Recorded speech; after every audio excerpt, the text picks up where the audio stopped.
मैं supreme court of Pakistan से, मैं इलेक्शन कमीशन ऑफ पाकिस्तान से अपील करता हूं कि ऐसे करप्ट रहनुमाओं को जो इस मुल्क की जमहूरियत को सड़कों पर रौंद रहे हैं, रिश्वत का बाजार गर्म कर रहे हैं और हमारी आने वाली नस्लों को क्या बता रहे हैं कि आप पैसे दें और काम कराएं, आप जिधर पैसे देंगे काम हो जाएगा। हम इमरान खान के साथ खड़े हैं और इनको इंशाअल्लाह इन्हीं सड़कों के ऊपर घसीटेंगे। जो शहबाज शरीफ कहता था कि मैं जरदारी को सड़कों में घसीटूंगा, हम घसीट के दिखाएंगे। ये पाकिस्तान तहरीक इंसाफ का एक एक कारकुन आज यहाँ इमरान खान बनकर खड़ा हुआ है, इमरान खान के साथ खून के आखिरी कतरे तक खड़ा हुआ है और इंशाअल्लाह हम साबित करेंगे कि इस मुल्क से करप्शन खत्म होगी और हम खत्म करके दिखाएंगे और इमरान खान के बाजू बनकर इस मुल्क को आगे लेके जाएंगे। अगर नैब ने आपको बुलाया तो हज़रत अबू बकर सिद्दीक रज़ियल्लाहु ताला अन्हु ने भी हज़रत उमर रज़ियल्लाहु ताला अन्हु से जब सवाल हुआ कि ये आपके पास दूसरी चादर किधर से आई है, तो उन्होंने भी वहाँ खड़े होकर जवाब दिया कि ये मेरे बेटे की है। और ये कौन है?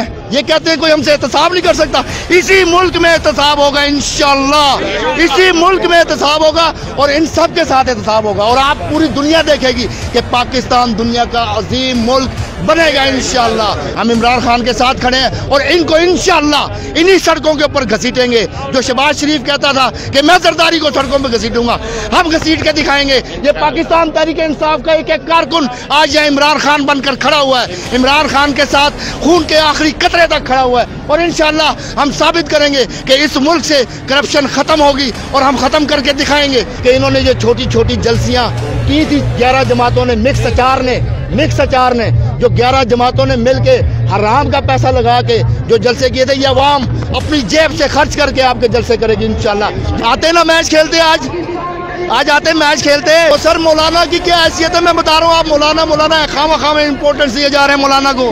मौलाना कौन है? मैं नहीं जानता मौलाना को।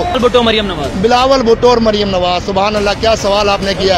अगर बिलावल भुट्टो असेंबली का मेंबर था, आज आगे अंदर बैठता ना, टास्क कर दिया था, मैच खोल दिया था, आओ मैदान में करो बॉल, करो बोल्ड, मारो छक्के, फिर जाके वहाँ फिर इस आवाम के पैसे पे खाना खाने लगे वहाँ पर सिंध हाउस में बैठ के। ये करप्ट लोग, इन्होंने आज तक इस मुल्क में एक रुपया कमाया नहीं। इन्होंने आज तक जब से पैदा हुए, इसका बाप जरदारी का सिनेमा की टिकटें ब्लैक करता था। सिनेमा की टिकटें ब्लैक करने से पहले 2 डकैतियों के पर्चे सिंध में इसके ऊपर कटे हुए हैं। ये मरियम नवाज आ गई, ये मरियम नवाज जिसकी आप बात कर रहे हैं, ये क्या बात करते हैं? मेडिकल कॉलेज में एडमिशन लेने के लिए बाप की पर्ची चलाई, मेडिकल कॉलेज में एडमिशन लेने के लिए प्रिंसिपल को चेंज करवाया, उसके बाद भी डॉक्टर ना बनी। जो लोग ये कहते हैं कि इमरान खान डर गया, इमरान खान ने आज फ्रंट फुट पर आकर बैटिंग की है।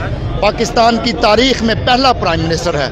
आज से 2 दिन पहले इसकी बका को बेचा गया, इस जमहूरियत के दावेदारों ने इसको बेचा, सरेआम बेचा। जो गिलानी प्राइम मिनिस्टर जिसने हार चोरी किया, उस केस में उसको सजा हुई, आज वो ज़मीर फिर इमरान खान के साथ खड़ा हो गया।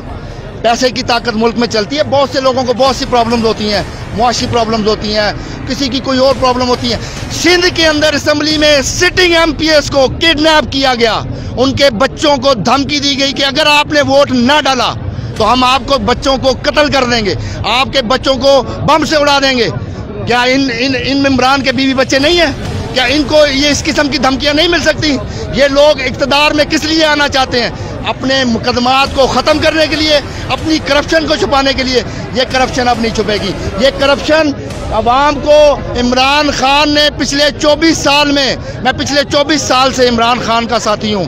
मैं 1996 में मुल्तान में मैंने ज्वाइन किया था, उसके बाद मैंने पिंडी में आगे बात की है और मैं ये बता रहा हूँ कि एक एक कारकुन इमरान खान का इस करप्शन को ख़त्म करने के लिए इस मुल्क में अपनी खून का आखिरी कतरा तक बहाएगा और इंशाअल्लाह जिन लोगों ने हमारे इमरान को हरासा किया है, धमकी दी है, आज मैं कानून के इदारों को, एजेंसियों को कहना चाहता हूँ कि इन्वेस्टिगेशन करें, इनको पकड़ें, अवाम के सामने नंगा करें।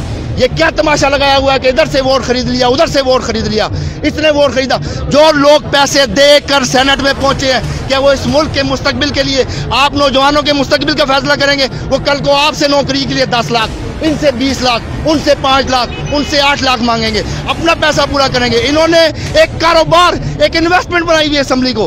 हम इस तरह नहीं चलने देंगे इंशाअल्लाह। हमारा इमरान खान इस मुल्क में मौजूद है, हम उसके साथ खड़े हैं शाना बशाना और इंशाअल्लाह आपको करके दिखाएंगे इस करप्शन का खात्मा, क्योंकि मायूसी कुफर है। उम्मीद की किरण हमारी आज कौमी असेंबली में बैठी है, एतमाद का वोट ले चुकी है और इंशाअल्लाह जो इन्होंने एक डरावा धमकावा दिया था कि हम आपको वोट ऑफ कॉन्फिडेंस नहीं लेने देंगे, हम अदम एतमाद लेके आएंगे, वो सोच रहे थे कि खान इस सारी चीज़ के बाद कोई हमें एनआरओ दे देगा, एनआरओ दे देगा।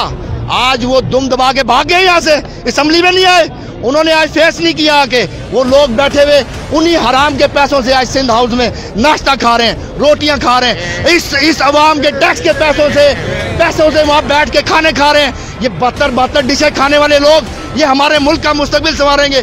ये इमरान खान सिवाय तनख्वाह के और अपने ट्रैवलिंग अलाउंस के और सिक्योरिटी के अलावा इस मुल्क के खजाने से कोई चीज़ नहीं लेता। बन्नी गाला का खर्चा खुद उठाता है।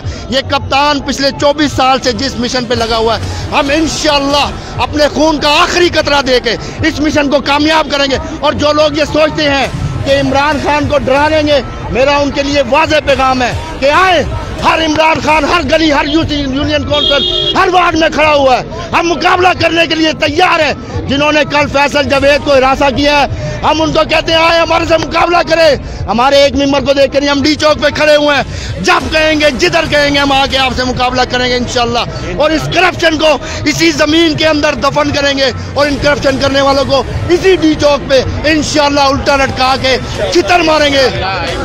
इमरान खान ने आज एतमाद का वोट ले लिया, लेकिन अपोजिशन असम्बली में मौजूद नहीं थी। मौलाना फजलुर रहमान का ये कहना है कि इस एतमाद के वोट की कोई हैसियत नहीं है। इमरान खान अखलाकी तौर पे वो अपनी एतमाद खो चुके हैं, उन्हें मुस्ताफ़ी हो जाना चाहिए। जिस मौलाना फजलुर रहमान की आप बात कर रहे हैं, बड़ी माजरत के साथ मुझे उनको मौलाना कहते हुए इंतहाई शर्मिंदगी होती है। क्योंकि किसी वली का कौल है कि जब आप किसी आलिम को किसी हाकिम के दर पे देखो तो उसके ईमान पे शक करो। ये मौलाना जिसकी असम्बली में कोई वैल्यू ही नहीं है, अपनी सीट हार गया, ये आके हमें बताएगा कि कौन वजीर आज़म है कौन नहीं है। ये 180 बंदे जो आज बैठ के एतमाद का वोट दे रहे हैं, MNA इस मुल्क के, ये जो अवाम यहाँ खड़ी हुई है, आज पाकिस्तान के कोने कोने में इस तरह अवाम इमरान खान का साथ दे रही है।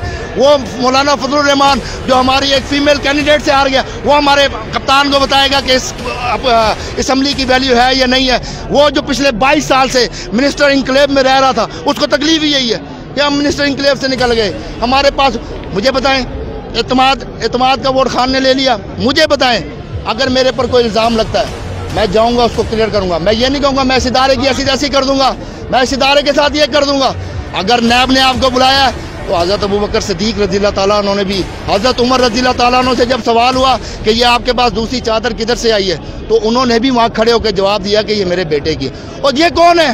ये कहते हैं कोई हमसे एहतसाब नहीं कर सकता। इसी मुल्क में एहतसाब होगा इंशाअल्लाह, इसी मुल्क में एहतसाब होगा और इन सब के साथ एहतसाब होगा। और आप पूरी दुनिया देखेगी कि पाकिस्तान दुनिया का अजीम मुल्क बनेगा इंशाअल्लाह, और इमरान खान इसको आगे लेके जाएगा इंशाअल्लाह।